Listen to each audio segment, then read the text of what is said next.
그러므로 형제들아, 내가 하나님의 모든 자비하심으로 너희를 권하노니 너희 몸을 하나님이 기뻐하시는 거룩한 산 제물로 드리라. 이는 너희가 드릴 영적 예배니라. 아멘. 거룩하신 하나님 아버지, 지난 한 주간도 변함없는 사랑으로 우리를 돌봐주신 은혜에 감사를 드립니다. 거룩한 주일을 맞아 하나님께 사랑받으며 하나님을 사랑하는 주의 백성들이 성전에 올라와 예배 드립니다.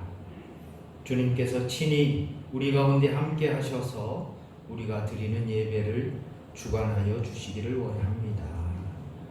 우리가 부르는 찬송은 오직 하나님만을 영화롭게 하며 우리가 드리는 기도는 하늘 보좌에 상달되게 하여 주옵소서. 우리의 중심과 우리의 정성을 묶어서 드리는 우리 예물이 온전히 번제처럼 하나님 앞에 기쁘시게 하는, 하나님을 기쁘시게 하는 향기가 되게 하여 주옵소서. 살아계신 예수 그리스도 이름으로 기원하옵나이다. 아멘. 다 함께 일어나셔서 임내 찬양으로 하나님 앞에 영광을 돌리시겠습니다.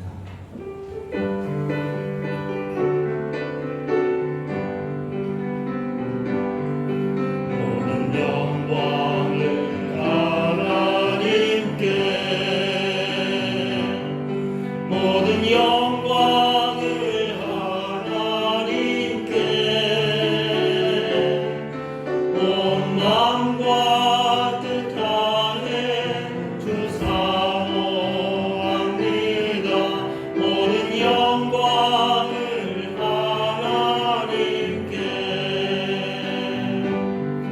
모든 영광을 하나님께,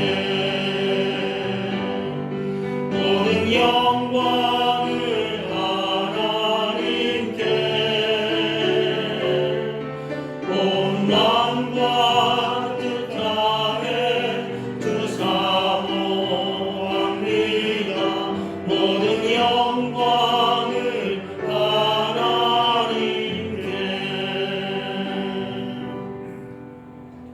우리의 신앙을 다 함께 사도신경으로 고백합니다. 나는 전능하신 아버지 하나님, 천지의 창조주를 믿습니다. 나는 그의 유일하신 아들 우리 주 예수 그리스도를 믿습니다. 그는 성령으로 잉태되어 동정녀 마리아에게서 나시고 본디오 빌라도에게 고난을 받아 십자가에 못 박혀 죽으시고 장사된 지 사흘 만에 죽은 자 가운데서 다시 살아나셨으며 하늘에 오르시어 전능하신 아버지 하나님 우편에 앉아 계시다가 거기로부터 살아있는 자와 죽은 자를 심판하러 오십니다. 나는 성령을 믿으며 거룩한 공교회와 성도의 교제와 죄를 용서받는 것과 몸의 부활과 영생을 믿습니다. 아멘. 앞에 화면과 주보 뒷면에 있는 안양 초대교회 시조 함께 고백합니다. 예배에 대한 우리의 고백입니다. 우리는 하나님의 예배 공동체로 부름을 받았습니다. 우리는 오직 하나님만이 예배 받으실 분이심을 믿습니다. 우리는 예배의 본질과 가치를 지켜가는 성령과 진리의 공동체입니다. 우리는 예배가 삶이 되고 삶이 예배가 되는 건강한 예배 공동체입니다. 교육에 대한 우리의 고백입니다. 우리는 하나님의 교육 공동체로 부름을 받았습니다. 우리는 경건의 일을 힘쓰는 훈련 공동체입니다. 우리는 진리 안에서 굳게 서는 말씀 공동체입니다. 우리는 하나님의 교육을 통해 다음 세대를 세워가는 교육 공동체입니다. 선교에 대한 우리의 고백입니다. 우리는 하나님의 선교 공동체로 부름을 받았습니다. 우리는 세상에 복음을 전하는 예수님의 제자 공동체입니다. 우리는 땅끝까지 주님의 복음이 전파되도록 노력하는 선교 공동체입니다. 우리는 우리의 삶을 통해 하나님의 나라를 이루어가는 증인 공동체입니다. 아멘.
1절부터 4절, 6절부터 10절, 그리고 마지막 16절 한 절씩 교독합니다.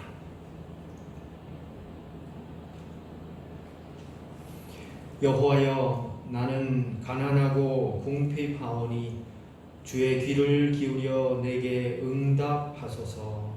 나는 경건하오니 내 영혼을 거두소서. 내 주 하나님이여, 주를 의지하는 속을 도와주소서. 주여, 내게 은혜를 베푸소서. 내가 종일 주께 부르짖나이다. 주여, 내 영혼이 주를 부르러하오니 주여, 내 영혼을 기쁘게 하소서. 여호와여, 나의 기도에 귀를 기울이시고 내가 간구하는 소리를 들으소서. 나의 환난 날에 내가 주께 부르짖으니 주께서 내게 응답하시리이다. 주여, 신들 중에 주와 같은 자 없사오며 주의 행하심과 같은 일도 없나이다. 주여, 주께서 지으신 모든 민족이 주의 앞에 경배하며 주의 이름의 영광을 돌리리이다. 무릇 주는 위대하사 기이한 일들을 행하시오니 주만이 하나님이시니이다. 내게로 돌이키사 내게 은혜를 베푸소서. 주의 종에게 힘을 주시고 주의 여종의 아들을 구원하소서. 아멘. 자리에 앉으시길 바랍니다. 이 시간 임형석 안수 집사님 나오셔서 기도하시겠습니다.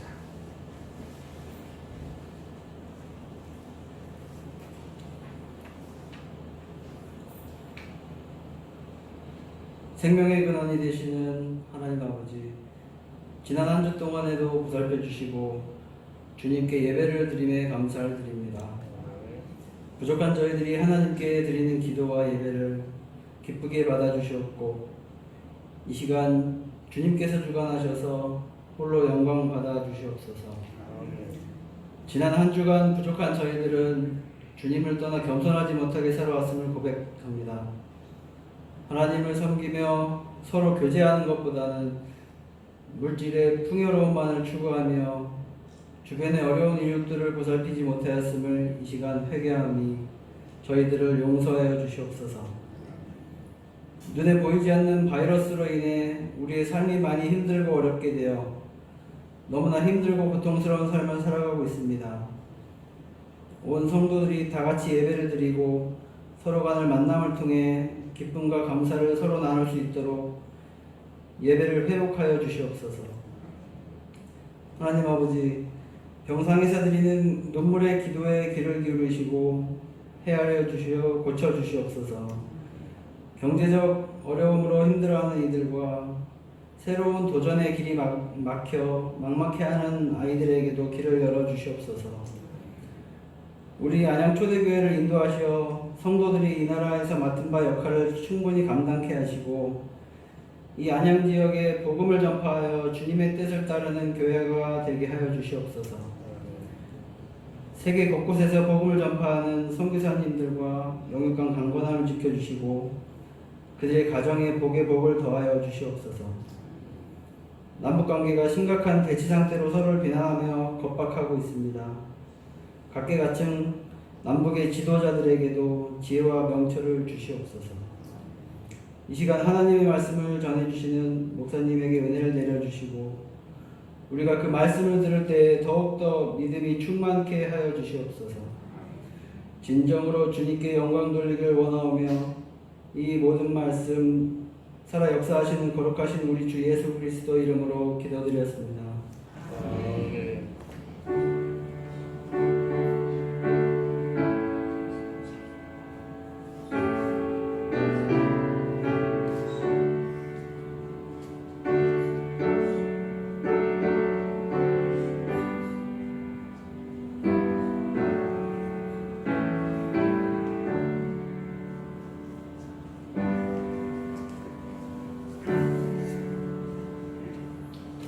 말씀을 기대하며 말씀 찬양합니다.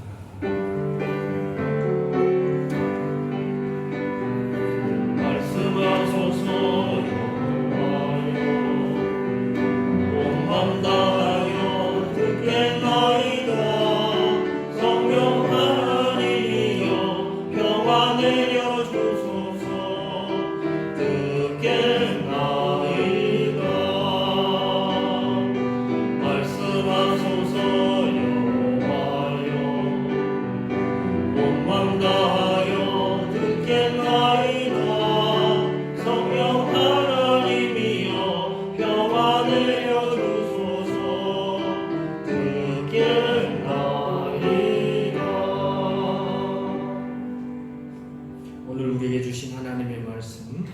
마태복음 10장 24절부터 39절까지 말씀입니다.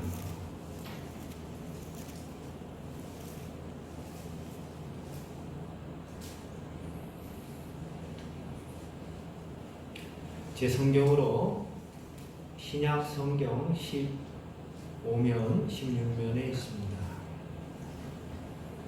하나님의 말씀 마태복음 10장 24절부터 39절까지 말씀, 불편하시지 않으시면 함께 일어나셔서 함께 하나님의 말씀 읽겠습니다. 24절입니다. 시작. 제자가 그 선생보다 또는 종이 그 상전보다 높지 못하나니 제자가 그 선생 같고 종이 그 상전 같으면 조카다. 집주인을 바알세불이라 하였거든 하물며 그 집 사람들이라. 그런즉 그들을 두려워하지 말라. 감추인 것이 드러나지 않을 것이 없고 숨은 것이 알려지지 않을 것이 없느니라. 내가 너희에게 어두운 데서 이른 것을 광명한 데서 말하며 너희가 귓속말로 듣는 것을 집 위에서 전파하라. 몸은 죽여도 영혼은 능히 죽이지 못하는 자들을 두려워하지 말고 오직 몸과 영혼을 능히 지옥에 멸하실 수 있는 이를 두려워하라. 참새 2마리가 한 아사리온에 팔리지 않느냐. 그러나 너희 아버지께서 허락하지 아니하시면 그 하나도 땅에 떨어지지 아니하리라. 너희에게는 머리털까지 다 세심과 되었나니 두려워하지 말라. 너희는 많은 참새보다 귀하리라. 누구든지 사람 앞에서 나를 시인하면 나도 하늘에 계신 내 아버지 앞에서 그를 시인할 것이요 누구든지 사람 앞에서 나를 부인하면 나도 하늘에 계신 내 아버지 앞에서 그를 부인하리라. 내가 세상에 화평을 주러 온 줄로 생각하지 말라. 화평이 아니요 검을 주러 왔노라. 내가 온 것은 사람이 그 아버지와 딸이 어머니와 며느리와 시어머니와 불화하게 하려 함이니 사람의 원수가 자기 집안 식구들이라. 아버지나 어머니를 나보다 더 사랑하는 자는 내게 합당하지 아니하고 아들이나 딸을 나보다 더 사랑하는 자도 내게 합당하지 아니하며 또 자기 십자가를 지고 나를 따르지 않는 자도 내게 합당하지 아니하느라. 자기 목숨을 얻는 자는 잃을 것이고 나를 위하여 자기 목숨을 잃는 자는 얻으리라. 아멘. 말씀 찬양합니다. 말씀하소서 여호와여, 온 맘 다하여 듣겠나이다. 성령 하나님이여 평화 내려주소서. 듣겠나이다.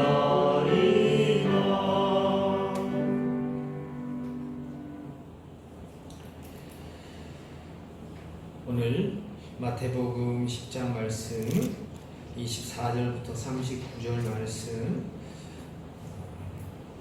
두 가지 이야기 합쳐져 있는 것 같은데요. 가짜 평화와 진짜 싸움을 구분하라 라는 제목으로 함께 하나님의 말씀을 나누고자 합니다. 우리 좌우 앞뒤로 한번 인사하시죠. 주님의 평안으로 평안하십시오. 주님의 평안으로 평안하십시오.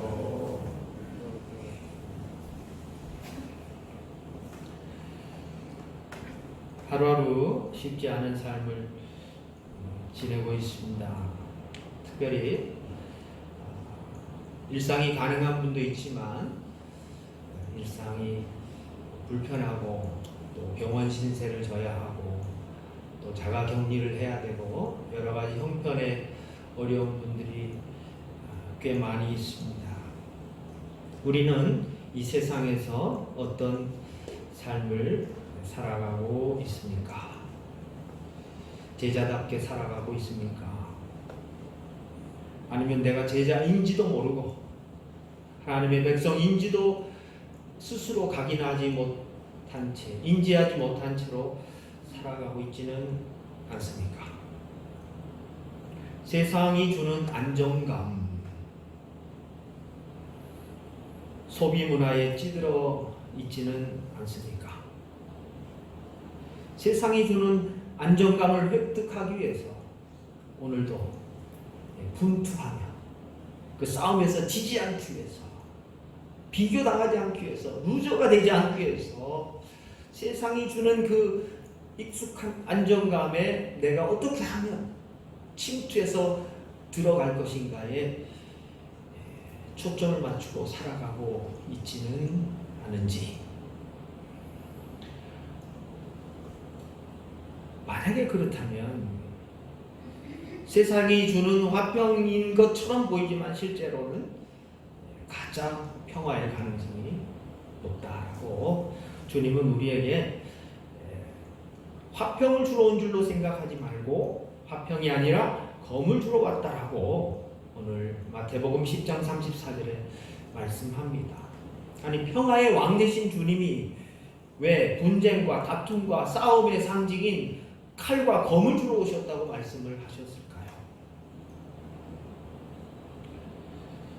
오늘 마태복음 10장은 예수님의 제자들을 훈련시키는 내용입니다. 제자들 입장에서는 세상에 나가서 복음을 전하고 또 전도하고 선교하는 삶을 실천하면서 갖가지 온갖 모욕과 환난과 핍박을 받는 그런 갈등의 상황에서 살아남아야 되고 또 복음을 전해야 되는 사역자로서의 삶을 유지해야 되는 아주 급박한 상황 가운데 말씀이 이어지고 있습니다.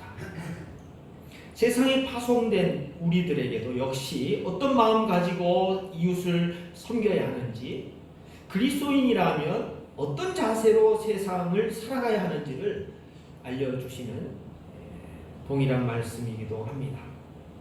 오늘 말씀에 두려워하지 말라, 두려워하지 말라, 두려워하지 말라 세 번이나 반복되어 있습니다. 그리고 또 한 번은 두려워하라 말씀하고 있습니다. 우리들이 두려워하지 말아야 할 것이 있고 진정으로 두려워해야 할 것이 있다는 말씀이죠. 28절 함께 읽겠습니다. 몸은 죽여도, 시작, 몸은 죽여도 영혼은 능히 죽이지 못하는 자들을 두려워하지 말고 오직 몸과 영혼을 능히 지옥에 멸하실 수 있는 이를 두려워하라. 아멘. 우리에게는 하나님을 두려워하는 진짜 두려움으로 세상을 이기고 있습니까? 아니면 세상이 주는 익숙함 때문에 가짜 화평 가운데 하나님 주신 칼을 받지 않기로 작정하고 저항하고 있지는 않습니까? 오늘 칼이 무엇인지 몇 가지 생각을 해보고자 합니다. 첫 번째, 우리에게 주시는 칼은 자신을 다듬는 칼이어야 합니다. 마태복음 26장 52절에 칼을 쓰는 자는 칼로 망한다. 그 베드로가 칼을 뽑아가지고 그 대제사장의 종인 말고의 귀를 잘라버리잖아요. 그런데 주님이 오늘 말씀에는 칼을 주러 오셨다. 이 무슨 말일까? 그것은 다른 사람을 찌르고 자르고 해치는 칼이 아니라는 사실을 우리는 알게 됩니다. 바로 나 자신의 잘못된 부분을 잘라낼 수 있는 살리는 칼이라는 거예요. 수술용 칼이라는 거예요. 결단해서 자신을 다듬을 수 있는 그 칼을 품고 살아가는 사람은 하루하루 성장하죠. 하루하루 자존감이 흩어지지 않죠. 집중해서 삶을 살 수 있죠. 이 칼을 자신에게 들이대지 않고 남에게 들이대는 사람, 남을 잘라내고 남을 해치고 남을 찌르는 칼을 갖고 있다면 결코 행복할 수 없습니다. 우리는 어떤 칼을 가지고 있습니까? 주님이 주시는 칼은 바로 내가 가지는 잘못된 부분, 세상이 주는 욕망, 그것을 자르고 내 자신이 교만할 수밖에 없는 이 자아를 죽이고 버릴 수 있는 과감성을 가지고 용기를 가지고 주님 편에 설 수 있는, 주님 편에 서지 않는 것들을 과감하게 용단 있게 잘라낼 수 있는 그런 칼이라고 믿습니다. 이 칼을 가진 사람, 마음의 쓰레기를 도려내고 깨끗하게 자신의 신앙 인격을 다듬어 갈 수 있는 그 칼을 가진 사람, 성장하고 또 믿음의 사람으로 굳건히 하나님 앞에 끝까지 쓰임 받을 줄로 믿고 우리도 그런 삶을 살 수 있기를 주의 이름으로 축원드립니다.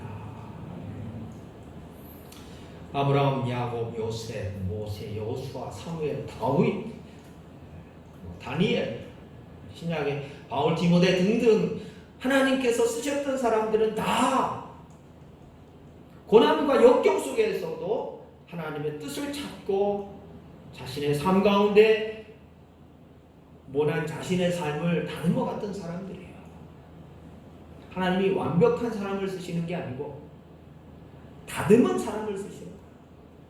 물론 다듬어 가시면서 쓰실 수 있지만 대부분 그 역경을 이겨내고 난 다음에 하나님을 두려워할 수 있는, 하나님만을 두려워할 수 있는 그 신앙의 인격을 가진 사람, 그 깊은 하나님의 임재 가운데 하나님만을 두려워할 수 있는 그 사람들을 하나님이 쓰셨다는 이 역사적인 기록을 여러분들은 망각하지 않기를 주의 이름으로 축원드립니다. 그러니까 늘 자신을 다듬고 가야 되는 거예요. 완벽하다고 착각한 사람들이죠. 그럼 교만해질 수밖에 없죠. 그 완벽한 게 할 일이 없으니까 또 태만해질 수밖에 없죠. 교만과 태만을 이겨내는 자기 자신을 하나님의 말씀으로 각성시키고 자신의 신앙 인격의 부족함을 늘 하나님 앞에 깨닫고 자신의 연약함을 하나님의 능력으로 보충해 나갈 수 있는 하나님을 의지하는, 하나님을 두려워할 줄 아는 하나님의 백성들 우리 모두 될 수 있길 주의 이름으로 축원드립니다. 예수님께서는 여기서 처음에는 죽이다라는 단어를 쓰시고 뒤에는 멸망시킨다라는 단어를 쓰시죠. 그러니까 죽음은 사실 멸망 이전이죠. 그러나 멸망 이후에는 구원이 없습니다. 그럼 영혼이 어떻게 죽는다는 것입니까? 우리는 살아있는데, 산다고 사는 게 아닌데, 그럼 생명의 의미는 무엇입니까? 생명은 어느 시점에 그침이 아니라 영혼다운 삶을 잃어버림으로 죽습니다. 사람다운 사람으로 살지 못하고 하나님의 형상으로 살지 못하고 사랑하며 살지 못하는 그것 자체가 영혼의 죽음입니다. 육신은 영혼이 없으면 죽고 영혼은 하나님이 없으면 죽습니다. 하나님으로부터 떨어져 나간 사람의 영혼은 모두 이미 죽어있는 영혼입니다. 여러분은 죽어 있습니까? 살아 있습니까? 죽은 사람을 두고 우리가 마음 아파하고 안타까워하고 슬퍼할 것이 아니라 바로 우리 죄를 슬퍼해야 합니다. 하나님의 사람답게 살지 못하게 하는 그 요소를 내가 과감하게 칼로 잘라내지 못하는, 과감하지 못하고 주저하고 있는 나의 영혼을 슬퍼해야 합니다. 인간의 핵심적인 요체는 육신이라기보다는 바로 영혼 아닙니까? 육신을 무시하거나 육신이 중요하지 않다는 그런 뜻이 아니죠. 바로 우리 영혼이 하나님의 형상으로 만드신 그 핵심이라는 사실을 우리가 받아들인다는 뜻입니다. 바로 그분께서 우리를 사랑하신 그 마음을 우리의 영혼이 받아들이고 또 이 세상 영혼들을 향한 긍휼의 마음, 하나님의 마음으로 사랑할 수 있다면 하나님의 형상이 회복되고 있는 것 아니겠습니까? 그런데 이걸 내 의지와 내 능력으로, 내 공로로, 내 마음대로, 내 방식대로 한다고 그게 가능합니까? 성경은 가능하지 않다라고 선언합니다. 모든 사람이 죄를 범하였으며 하나님의 영광에 이르지 못한다고 인간의 제한적인 삶을 확실하게 선포하고 있습니다. 그럼 우리는 어떻게 할까요? 이 세상에 팔려가고 있고 우리의 육신이, 우리의 영혼이 하나님이 아닌 다른 것에 팔려가고 있는 이 현실 속에서 우리는 어떻게 하면 구원받을 수 있을까요? 바로 우리의 욕심과 우리의 영혼을 누군가에게 파는 것이 바로 죄 아닙니까? 온전하지 못하게 만들고 사람답게 살지 못하게 만들고 돈과 자본에게 휘둘리고 인간성마저 말살시키는 데 있어서 앞장서는 그 죄성이 충만한 오늘의 시대 속에서 우리는 우리의 육신과 영혼의 주인이 누구인지를 다시 한번 깨달아야 합니다. 그리스도께서는 육신과 영혼을 죄악에서 구해내시는 구원자 되십니다. 우리 육신과 영혼의 구원자가 되십니다. 사람들이 시시한 죄 때문에 자신이 팔려나가는 것도 모르고 한 입에 팔리는 참새 2마리처럼 영원한 천국의 삶을 포기하는 이들이 적지 않은 우리가 다시금 천국의 열쇠를 가진 하나님의 사람으로서의 자의식을 회복해야 되는 또 다른 자극과 긴장의 시간으로 우리는 그 시간을 주님 앞에 엎드려야 할 것입니다. 사람은 천국까지 날아갈 수 있도록 태어났습니다. 영적인 날개를 달고 태어났기 때문에 천국으로 가도록 태어났습니다. 그러나 즉각적인 쾌락이라는 값어치에 스스로를 팔고 자기 자신이 세상에 넘어가도 일시적인 영화를 위해서라면 그것을 선택하며 하나님처럼 우상을 섬기고 있는 하늘의 보화를 팔아 늘 헤쳐먹는 그런 존재는 아닐까 생각을 해봅니다. 로마서 7장에는 이 싸움이 있습니다. 내가 선을 행하고자 하지만 끊임없이 내 안에서 또 다른 자아가 나를 괴롭히고 하나님의 영광에 이르지 못하게 하고 죄악 속에 침몰시키는 이 내가 감당할 수 없는 이 죄악의 힘에 눌려버리고 오호라 공고한 자신의 모습을 한탄해야 되나 팔려나간 영혼의 값없음을 통곡해야 되나 이 사도 바울의 외침이 있습니다. 사랑하는 성도 여러분, 주님이 주시는 칼을 품고 자기 자신을 예수 그리스도를 닮아가는데 문제가 되는 요소들을 잘라내고 또 다듬어 갈 수 있기를 주의 이름으로 축원드립니다. 두 번째로 생명을 살리는 언어의 칼이 필요합니다. 말로 천냥빚도 갚는다는 말이 있습니다. 한마디 말이 사람을 살리기도 하고 죽이기도 합니다. 한 입에서 찬송과 저주가 나온다고 야고보서 3장 10절에 말씀합니다. 그 사람의 언어의 수준은 그 사람의 언어의 품격은 그 사람이나 다름이 아닙니다. 그래서 언어를 훈련해야 되는 거죠. 언어를 다듬어 가야 되는 거죠. 그것은 나의 인격이 발산이 되고 나의 마음이 표현되는 유일한 통로는 아니지만 아주 심오한 통로이기 때문에 우리는 우리의 언어를 우리의 인격과 괴리되지 않도록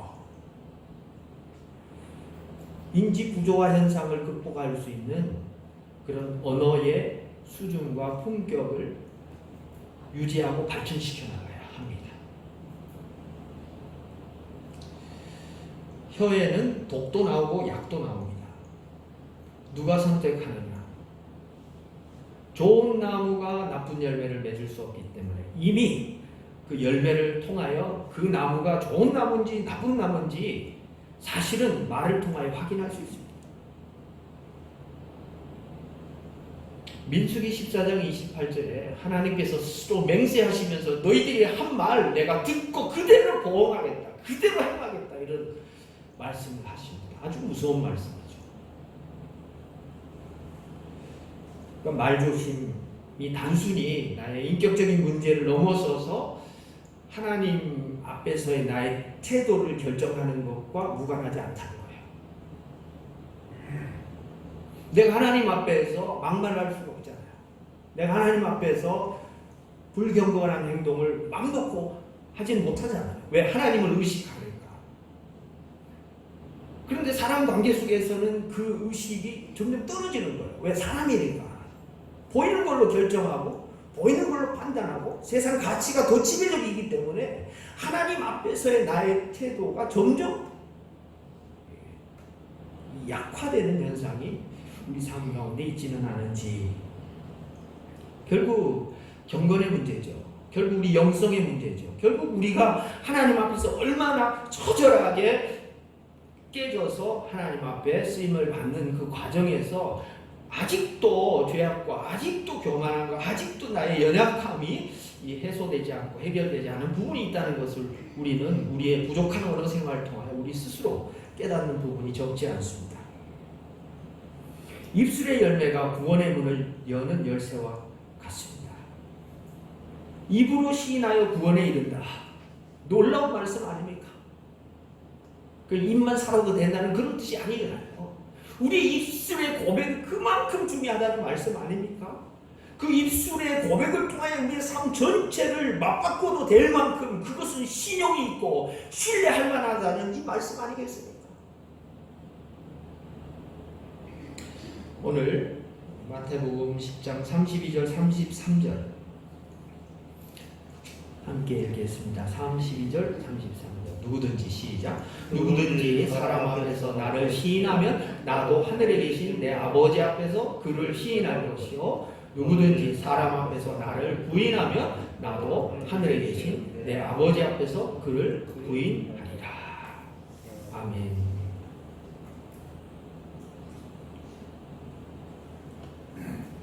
사람이든 하나님이든 주님을 부인하는 사람은 천국 갈 수 없는 거죠. 주님을 시인하는 사람은 그게 하나님 앞에서 시인하든 사람 앞에서 시인하든 그 입술의 고백을 통하여 그 사람이 하나님을 두려워하고 주님을 구원자로 모신다는 그 인격의 그 결단이, 그 선택의 용기가 그 언어를 통하여 그 고백을 통하여 드러난다는 말씀이죠. 우리가 두려워해야 할 분은 영원까지 멸하실 수 있는 하나님이어야 합니다. 그런데 사람을 두려워하고 세상을 두려워하는 경우가 많지는 않습니까? 하나님을 두려워하는 사람은 사람을 두려워하지 않습니다. 참 이 말은 쉬워도 실제로 이렇게 살아가는 것은 쉽지가 않습니다. 그럼 사람을 무시해도 된다는 그런 뜻은 또 결코 아닙니다. 하나님을 온전히 두려워하는 사람은 이 세상의 두려움, 사람에 대한 두려움을 극복할 수 있는 놀라운 능력과 용기와 평안을 갖는다는 그 용기와 능력과 지혜와 평안을 하나님이 주신다는 그런 말씀 아니겠습니까? 사랑하는 성도 여러분, 주님이 주시는 그 입술의 열매를 통하여 이 칼을 잘 사용하셔서 우리의 인격도 정의롭고 자유로운 존재가 될 뿐만 아니라 또 이 세상도 우리가 만나는 사람도 또 우리가 섬겨야 될 이웃도 우리가 책임져야 될 가족에 대한 책임도 우리의 언어 생활을 통하여 조금 더 풍성해지고 조금 더 생명력이 넘치고 주님 주시는 그 활력이 넘쳐나는 삶을 우리의 언어를 통하여 우리의 마음속 생각이 드러나는 그 언어의 세계가 풍성해짐을 통하여 열매 맺기를 또 생명력을 증거하기를 주의 이름으로 축원드립니다. 오늘 세 번째 마지막 칼은 바로 성령의 칼이 필요하다고 봅니다. 성령의 전신갑주 에베소서 6장에 나오는 말씀 가운데 여러 가지 있잖아요. 구원의 투구도 있고 믿음의 방패도 있고 뭐 여러 가지. 그렇지만 다 대부분 수비형 무기예요. 근데 공격용 무기는 딱 한 가지. 말씀의 검. 말씀으로만 이길 수 있다라는 뜻으로 오늘 우리는 성령의 칼이 필요함을 다시 한번 느끼게 됩니다. 광야에서 예수님 시험 당하실 때 마귀도 역시 교묘하게 성경을 인용해서 예수님을 시험합니다. 하나님의 아들 앞에서 하나님의 말씀 가지고 들이대가지고 하나님의 아들을 무너뜨리려고 하는 이 회책을 말씀으로 다시금 재해석하셔서 예수님은 말씀으로 승리하십니다. 그런 의미에서 말씀을 많이 아는 것도 중요하지만 말씀을 건강하고 강건하게 하나님의 뜻을 온전히 파악해서 해석하는 해석의 능력을 가진 사람들이 사실 성령의 검을 가진 사람이라고 할 수가 있겠죠. 이단과 사이비는 성경을 안 읽습니까? 성경을 가르치지 않습니까? 성경 가르칩니다. 우리보다 더 많이 공부하는지도 모르겠어요. 그렇지만 건강하지 않은 해석이죠. 역사적으로 담보할 수 없는 해석을 자기 마음대로 자의적으로 하니까 이게 이단이라는 판정을 하게끔 하는 기준 아닙니까? 늘 쓰는 도끼는 빛이 납니다. 그러나 물에 잠긴 도끼는 도끼도 쓸 수 없고 물도 쓸 수 없게 만듭니다. 마찬가지로 말씀의 칼을 잘 쓰는 사람은 자신의 삶이 빛납니다. 하지만 말씀의 칼을 묵혀두고 쓰지 않으면 그리스도인으로서의 삶은 녹슬고 무기력한 신앙인으로 도태될 가능성이 높습니다. 말씀과의 관련성이죠. 어떤 분하고 얘기를 하다 보면 하나님의 말씀이 자연스럽게 드러나는 분들이 있어요. 그 평소 때 하나님의 말씀을 읽고 있다는 거잖아요. 그 말씀을 자신의 가슴과 영혼에 이미 새기고 있으니까 그게 자연스럽게 드러나는 것 아니겠습니까? 얼마나 하나님의 말씀, 그 말씀으로 영혼이 촉촉히 적셔지고 또 메마른 영혼들을 생명의 물가로 인도할 수 있는 그런 성령의 인도하심을 우리는 대리자로서 책임감 있게 감당하고 있습니다. 오늘 마태복음 10장 29절부터 31절 말씀에 참새가 팔리는 말씀이 있습니다. 너희 아버지께서 허락하지 아니하시면 그 하나도 땅에 떨어지지 아니하리라. 너희에게는 머리털까지 다 세신 바 되었으니 두려워하지 말라. 너희는 많은 참새보다 귀하니라. 할렐루야. 우리는 어디서 자존감을 얻습니까? 삶의 용기를 어디서 얻습니까? 남을 무시하고 짓밟고 뭔가 내가 행했다라고 하는 어떤 결과나 열매에 대해서 뿌듯하게 여기십니까? 오늘 말씀은 아주 작은 것도 아주 미세한 것도 돌보시고 함께 하시고 또 그 가운데 하나님의 섭리를 알게 하시는 그 하나님의 임재 가운데 우리 자신의 존재를 파악하고 확인하라는 말씀으로 해석할 수 있습니다. 참새와 머리털의 공통점은 무엇일까요? 별로 값이 나가지 않는다는 공통점이 있겠죠. 물론 참새를 팔아서 어느 정도 그 고깃값을 받을 수도 있겠고요. 또 긴 머리털을 옛날에 팔아가지고 또 값을 치르는 경우도 있었습니다만 오늘날 이 시대에 참새 머리털 얼마나 될까요? 그 효용성과 시장에서의 가치는 미미할 수밖에 없습니다. 그런데 요즘 이 시대 속에서 사람마저 물건처럼 상품으로 값을 매기고 그 상품으로 취급하고 평가하는 사람들이 얼마나 많은지 급을 매기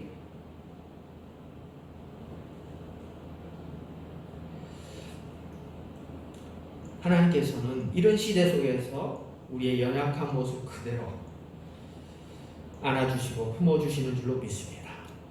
우리가 어디가 아픈지 어디 상한 데는 없는지 일일이 체크하시고 세세하게 돌보고 계시는 분이신 줄로 믿고 감사하며 사시길 주의 이름으로 축원드립니다.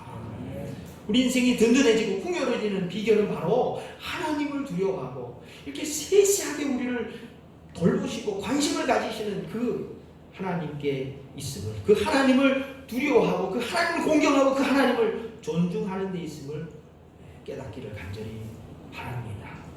오늘 37절 38절에 아버지나 어머니를 나보다 더 사랑하는 자는 주님께 합당하지 않다. 아들이나 딸을 나보다 더 사랑하는 자는 주님께 합당하지 않다. 자기 십자가를 지고 주님을 따르지 않는 자도 주님께 합당하지 않다. 말씀합니다.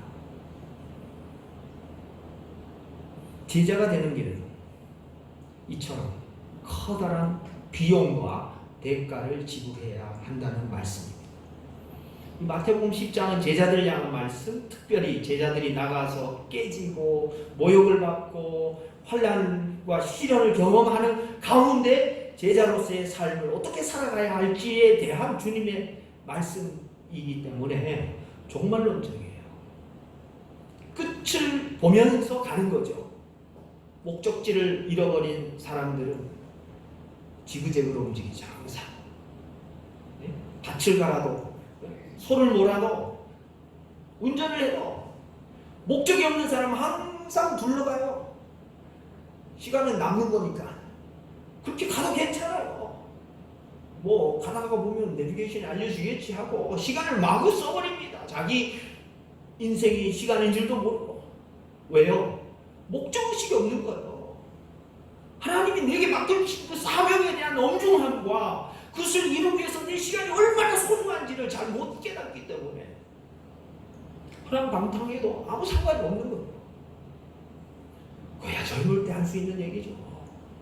생각해보세요. 나의 삶이 얼마 남지 않았다고, 제한된 인생이라고, 매달 며칠날 이 세상 끝난다고 생각하면 우리가 방만하게 그렇게 살아갈 수 있겠습니까? 주님을 두려워하지 않고 살아갈 수 있겠습니까? 제자 되는 길은 커다란 비용을 지불해야 됩니다. 주님보다 더 사랑하는 누군가가 있어서는 안 된다고 말씀합니다. 그것이 가족 구성원이라 할지라도 그것이 주님께 우상이 될 수 있다는 말씀이에요. 가족을 무시해도 된다고, 가족은 필요 없다고 하는 말씀이 결코 아니죠. 기독교는 믿음의 종교입니까? 헌신의 종교입니까? 어리석은 질문이죠. 둘 다를 수반해야 합니다. 주님을 믿는다고 하면서 따르지 않는 사람이 가능합니까? 그것은 믿음이 잘못되어 있는 거죠. 주님을 따른다고 해서 나는 믿음이 없다고 고백할 수 있는 사람은 아무도 없죠. 바보스러운 이야기죠. 바로 기독교 신앙은 내 심장을 바칠 만큼, 왜냐하면 내 심장을 예수 그리스도의 심장으로 이미 바꿔주셨기 때문에 그 감사와 기쁨으로 뜨거운 충성을 다해서 살아가는 믿음의 삶을 행동으로 증명하는 것이 기독교 신앙의 본질과 잇대어 있습니다. 믿음은 교리를 신봉한다는 뜻도 있겠지만 바로 본질적인 면에서 하나님의 뜻에 내가 온전하게 모든 것을 포기하는 것을 선택할 만큼 이것이 너무나 좋고 값져서 세상에 나를 팔지 않고 하나님께 온전히 자기 자신을 세상 가운데 포기하신 예수 그리스도와 나를 맞바꿀 수 있는 그런 믿음의 과정, 순종의 과정이라고 믿습니다. 그래서 39절에 결론을 내고 있습니다. 같이 읽겠습니다. 39절 말씀. 자기 목숨을 시작. 자기 목숨을 얻는 자는 잃을 것이요 나를 위하여 자기 목숨을 잃는 자는 얻으리라. 아멘. 얻고자 하면 잃게 되고 버리고자 하면 얻게 된다는 말씀입니다. 무엇을 얻기를 원하십니까? 그렇다면 비우십시오. 버리십시오. 잘라내십시오. 그러지 않고는 결코 얻을 수 없습니다. 세상과 화평하게 지내면서 하나님을 무시한다는 가짜 평화입니다. 하나님을 두려워하고 주님이 주시는 칼로 생명을 살리는 칼로 사용하고 자신의 인격을 다듬고 입술을 다듬고 말씀 전하는 사람으로서 사명을 다듬어가는 진짜 싸움할 줄 아는 칼을 품고 살아가는 제자로서의 삶을 오늘도 주님은 우리에게 촉구하시고 요청하고 계십니다. 그렇게 사시기를 주님의 제자답게 살아갈 수 있기를 주님의 제자다운 삶을 내가 선택하기 위하여 무언가 버려야 하고 잘라야 할 때라면 과감하게 용단 있게 그 칼을 사용하실 수 있게 주의 이름으로 축원드립니다. 기도하시겠습니다. 사랑의 하나님 아버지 감사합니다. 이 세상이 주는 가짜 평화 가운데 우리가 익숙해져서 살아가는 것은 아닌지 깊이 우리 삶을 성찰을 하며 돌아보고 또 회개합니다. 제자로서 이 세상에서 진짜 싸움이 무엇인지를 분별할 줄 알고 그 싸움의 무기가 하나님의 말씀과 하나님의 임재라는 사실을 깊이 깨닫고 하나님을 두려워하는 진짜 믿음 가지고 진짜 싸움에서 승리하며 살아가는 복된 주님의 제자들 우리 모두 될 수 있도록 축복하여 주옵소서. 살아계신 예수 그리스도 이름으로 간절히 축복하며 기도 올려옵나이다. 아멘. 찬송가 484장 함께 찬양합니다.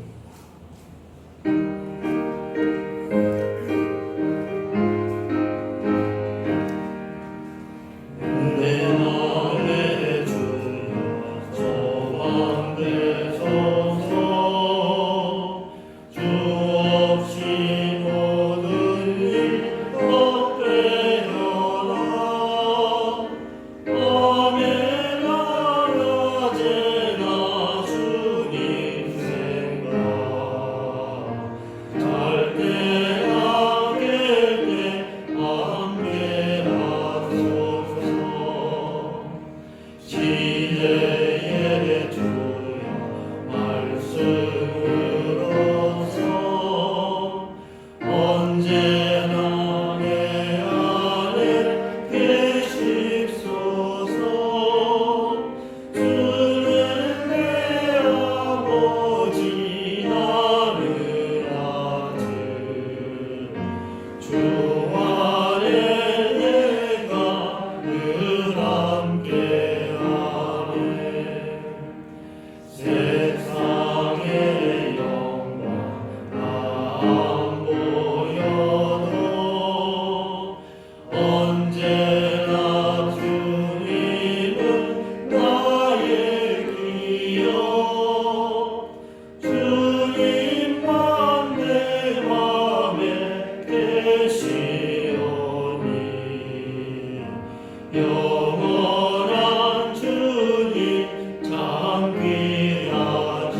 오늘의 소식 주보 참고해 주시면 감사하겠습니다. 1번 말씀 함께 읽겠습니다. 우리가 시작. 우리가 세상에 아무것도 가지고 온 것이 없으에 또한 아무것도 가지고 가지 못하리니 우리가 먹을 것과 입을 것이 있은즉 족한 줄로 알 것이니라. 디모데전서 6장 7절 8절 말씀. 아멘. 자족하며 사시기를 바라고 감사하며 사시기를 바라며 또 먹을 것과 입을 것이 없는 이웃들을 향해서 이 어려운 때에 다시금 또 관심과 사랑을 하며 살아가시길 바랍니다. 새벽 기도회 월요일부터 금요일까지 진행하고 있습니다. 또 성경 통독 요약과 음성 파일을 전교인 카톡방에 제공하고 있습니다. 매일매일 영적인 삶을 사시는데 힘쓰시길 간절히 바랍니다. 또 기도 해주시기를 바라면서 기도 제목 6가지 올려드렸습니다. 개인적인 건강에 유념하시길 바라고 또 오늘 헌금은 수고하지 않고 뒤에 헌금함에 내주시거나 계좌로 송금해 주시면 감사하겠습니다. 기도 부탁 드리는 것은 하계정 권사님 아직도 병원에 계십니다. 위해서 기도해 주시고 많이 힘드신 것 같습니다. 기도해 주시길 바라고 또 개인적으로 제가 기도 부탁드렸던 교통사고 나신 78세의 우리 선교사님 어머니 좀 기적적으로 다시 살아나셨고 또 그제 4시에 수술을 하셔서 수술할 수 없는 상황임에도 또 수술이 잘 돼가지고 지금 다시금 호흡도 하시고 또 이제 약간의 소통도 가능하신 상황입니다. 새벽 기도회 때는 제가 거의 매일 기도 제목을 말씀드렸는데 우리 이복희 성도님, 우리 하승창 우리 선교사님의 어머니신데 몸이 많이 지금 힘들어하고 계신데 괜찮을 수 있도록 기도 부탁드리고 이 기적이 하나님의 또 다른 생명의 섭리로 나타날 수 있도록 기도 부탁을 드립니다. 우리 임기성 집사님은 오랫동안 폴란드에 항공편이 끊겨서 체류하는 가운데 있었으나 지난 주간에 극적으로 귀국하셨고 지금 현재는 2주간 자가 격리 기간이기 때문에 개인적으로 혼자 아마 방을 얻어서 지금 2주 지나야 우리가 얼굴을 볼 수 있는 그런 상황입니다. 가족들 또 어린 자녀들 위해서 기도 부탁을 드립니다. 어렵고 힘드신데 좌우앞뒤 한번 인사 한번 더 하시죠. 용기를 가지십시오. 용기를 가지십시오. 기도하겠습니다. 사랑의 하나님 아버지, 오늘도 함께 예배드릴 수 있는 귀한 공동체를 주셔서 진심으로 감사를 드립니다. 우리 어린아이에서부터 노년에 이르기까지 전 성도가 매일매일 주님 앞에 간절히 부르짖고 있는 기도 제목들이 있사오니 주님이 들으시고 축복하시고 응답하시고 결실하여 열매 맺도록 축복해 주옵소서. 특별히 어렵고 힘든 이들이 있습니다. 또 직업을 잃기도 하고 하던 일이 멈추기도 하고 일상이 정지되어 있기도 하고 마음 놓고 돌아다닐 수도 없고 또 마음 놓고 친구도 사귈 수 없는 이 참 어려운 때에 하나님 우리 마음에 깊은 평화를 주시는 하나님을 온전히 두려워할 수 있는 신앙으로 다시금 우리의 삶을 돌아보고 또 우리 자신의 삶을 평가해 볼 수 있는 귀한 시간이 될 수 있도록 인도하여 주옵소서. 하루하루의 삶이 버겁지만 또 하나의 싸움이지만 주님 주시는 지혜와 능력과 평안으로 감당해내기를 원합니다. 주님이 도와주시고 때를 따라 돕는 은혜를 허락하여 주시되 또 그것이 감사가 되어서 하나님 앞에 귀한 시간과 예물과 정성과 미래의 소망을 주님 앞에 둘 수 있도록 축복하여 주시옵소서. 이 시간도 주님 앞에 정성스럽게 준비한 귀한 예물 드립니다.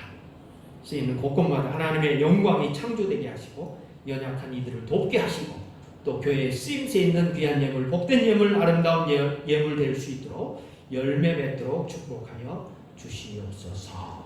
드리는 손길 만배로 갚아주시는 은혜와 또 보상을 맛볼 수 있도록 주께서 크신 자비와 긍휼을 베풀어 주옵소서. 살아계신 예수 그리스도의 이름으로 축복하며 기도 올려옵나이다. 아멘. 함께 일어나셔서 하나님의 약속 함께 찬양하며 또 복원하는 마음으로 주님 앞에 헌신하고 또 축도로 일부 예배 마치겠습니다.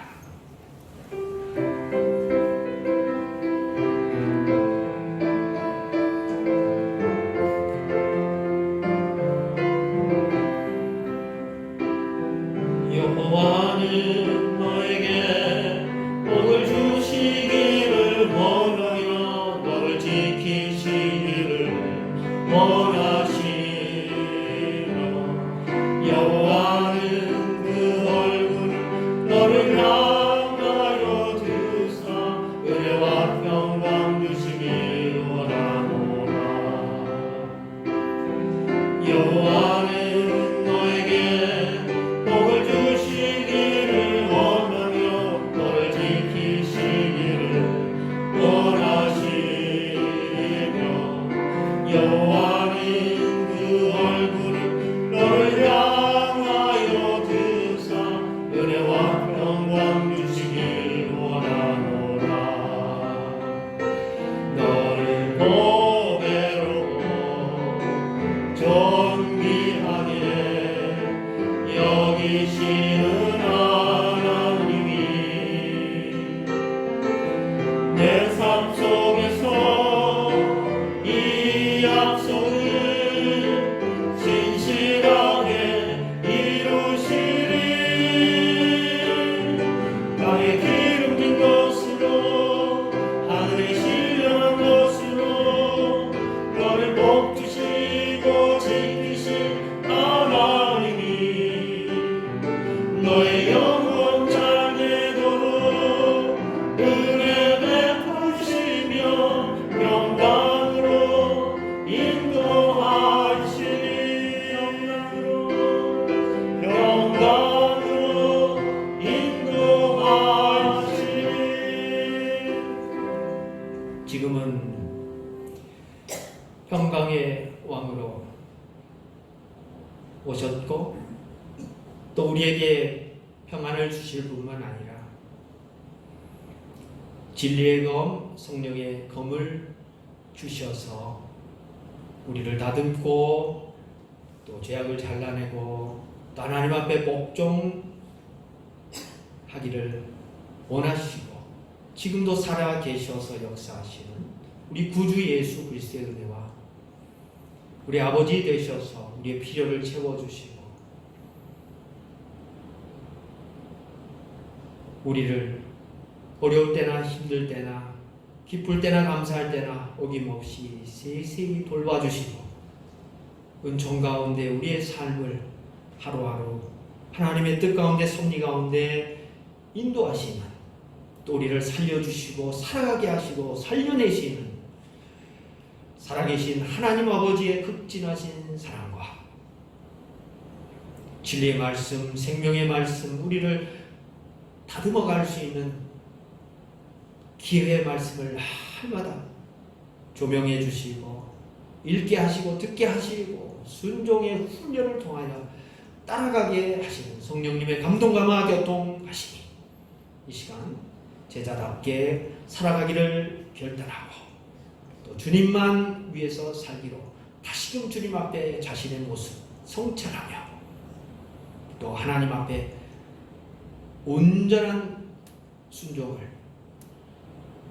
주 앞에 결단하는 사랑하는 성도들 머리머리 위에 이들의 삶의 터전과 미래와 기도 제목과 자녀손들 머리머리 위에 피주고 값주고 대가를 치르고 사신 죄범된 교회와 하나님의 백성들과 지금도 함께 예배드리는 세계 교회 교인들 머리머리 위에 치유와 회복이 지극히 필요한 평화와 하나됨이 너무나 필요한 이 나라와 이 민족 위에 이제로부터 영원토록 함께 하시기를 간절히 축원하옵나이다.